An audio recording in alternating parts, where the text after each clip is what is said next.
আসসালামু আলাইকুম কৃষক বন্ধুরা, মাকই বোনার নতুন একটা ভিডিও নিয়ে এলাম। তো ওই যে আমরা মাকই বুনতেছি, ইতিমধ্যে 2 বিঘা বোনা শেষ, এখন আর 1.5 বিঘা রয়েছে।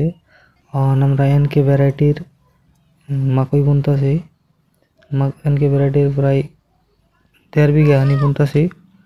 এই যে ওরা কি মাকই বুনছে মানুষে, আমরা যে ভ্যারাইটির মাকই বুনতেছি এটা তার মানে এনে আইগাল অল্প হয়, নদীর থেকে এটা অল্প আইগাল ফলটা আহে। এই জন্য 2 কোয়ালিটির মাকই বুনলাম এবার। সামনে বছর ইনশাল্লাহ লেবাসে রাখলে ভাবছি আরো বেশি করে মাকই বুনম, 8-9 বিঘা নাগাল বুনম। এই যে ইন্দা মানে এই বুনছে মাকই বুনছে, এটার মধ্যে এমনি করে বুনছে, এই যে বাঁশ দিয়ে টেরা করে ডাবাই দিছে। আর এই জন্য মালচিং দেওয়া রসুন বুনছে। অঙ্গ বোনা শেষ হয়ে এলো।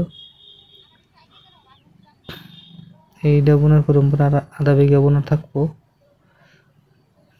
লেবার পাইলাম না, এই জন্য এখন পোলা নিয়ে বোনা ধরছি।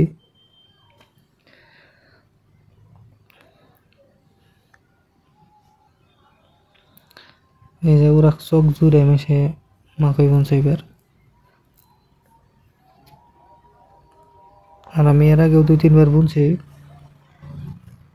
পরে এবার এর আগে ভালো হয়েছিল না, কিন্তু এবার চেষ্টা করতেছি যদি ভালো হয়। এবার জোগালো দিতেছি, আপনারাও যদি ক্ষেত করবার চান, মাকই ক্ষেত করা হরেন ভালোই, কম অল্প খরচায় বেনিফিট হবো ভালো। যদি করুন 5-6 বিঘা করবেন, 1-2 বিঘা করলে তো টাইম এমনি নষ্ট, ক্ষেত করলে বেশি করে নেবো। তাহলে আজকের মতো তৈরি।